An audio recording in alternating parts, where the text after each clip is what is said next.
Hey guys,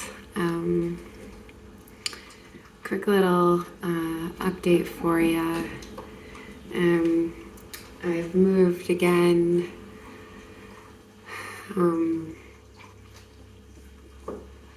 Yeah, just so many changes. I ran the Oldman Backyard Ultra on May 3rd with some friends from Medicine Hat, and it was insanely hot. I could have sworn that we swapped climates with Cocodona with Arizona because we had 33 degrees Celsius heat. It was insane. And I had my Yeti cooler and ice all day. I had crew and I had a really good quality ice bandana. And oh man, just the combination between those conditions and the race format. Oh my goodness, that race format is so difficult. So I lasted for 9 hours. I completed 61 and a half kilometers. It was a struggle. Like I was rallying hard all day because in a backyard ultra, the rules are very, very strict. So you can have people assist you when you're at your aid station or your table. But once you're on your lap or you've started, like once the lap has begun, and even when you're in the corral, no one can hand you anything. So if you forget anything and like the clock is running, you cannot stop or you cannot have someone hand you anything. So it was really crazy and hectic. I forgot my water bottles on one lap.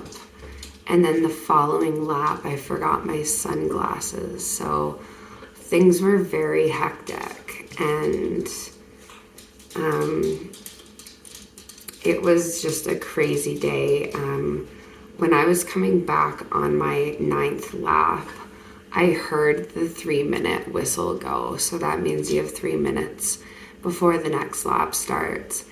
And oh my gosh, I was out of water. I had no ice in my bandana. So I tried my hardest, but I got disqualified because I didn't get into the corral and out onto my 10th lap in time. I had such a good day. Everybody was so heat stroke.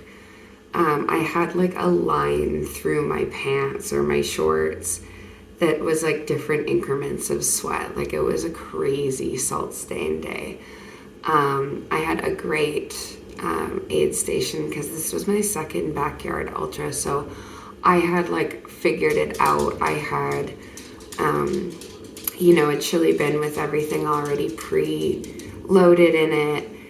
The only error that I made was I didn't have my flasks filled up with water the day before. So that was my fault because I could have kept them on ice and they would have been fine.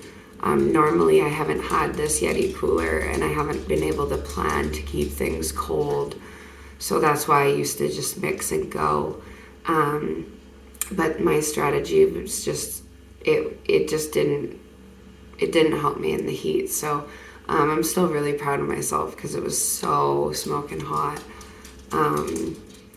And I kept telling myself all day, like my motivation all day was just get through the hot heat of the day and you'll be fine. You can make your moves in the night. Like I kept saying that to myself, like, yeah, it's hot right now, but it's gonna cool down. And I kept repeating that to myself. But by 4 o'clock, it was still 33 degrees. I don't know what that is in Fahrenheit, but that's hot. It was just a really hot day, but yeah, I had a really good experience. I learned to run even when I don't want to. So I think that backyard ultras are really challenging, because once you're out on your lap, you're out on your lap and like, there's no going back. There's like, no one can bring you anything.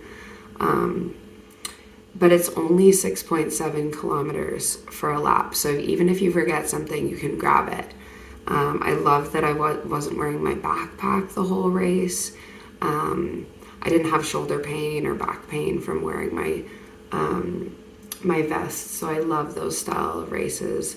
It was too hot for me to use my little Nathan handheld. I needed like both of my collapsible flasks. So I was really struggling, and my crew was really struggling to stay organized. I'm not sure if it was just like their first time, but it was still really great, but it was just kind of hectic. Like I would take my sunglasses off to like spray myself with sunscreen, and then I would like hear the whistle and I'd have to go. So, and it was crazy. So I was like finishing my laps 42 to 53 minutes on the front 50 kilometers, and then I started to really slip on my laps because of the heat. I just couldn't keep going and keep my body cool. So that was really awesome. But had a really, really good day. I saw a snake. I thought it was a rattlesnake and freaked out, like went right off the course. And this guy's like, don't worry, it's just a big bull snake. And like, oh, it freaked me right out. I've never seen a snake like while I was running. So that was a first for me. Super cool experience. Don't know how I feel about it. But also I wore my Solomon Ultra Glides that have like 800 kilometers on them. So I got such bad blisters at Rocky Raccoon that I didn't want to go and get new shoes and wear them. So that was really interesting that I wore those and I didn't get any blisters and I had no issues. The only issues is there's cracks in the mesh lining, so little debris gets in. So I kind of need to upgrade my shoes, which I probably will end up getting a pair of Solomon Ultra Glides again for this year. But just wanted to update you guys on the Oldman backyard. And the next thing I'm doing is the Great Divide Trail. I'm doing it in sections, but I'm going to start on the southern terminus. And because it's Crown Land camping, I don't have to get too many campground permits. I can public land camping, which is really cool. I'm looking forward to that. I'll keep some of those details private until it's completed, but I'm really excited to share it with you guys. Okay,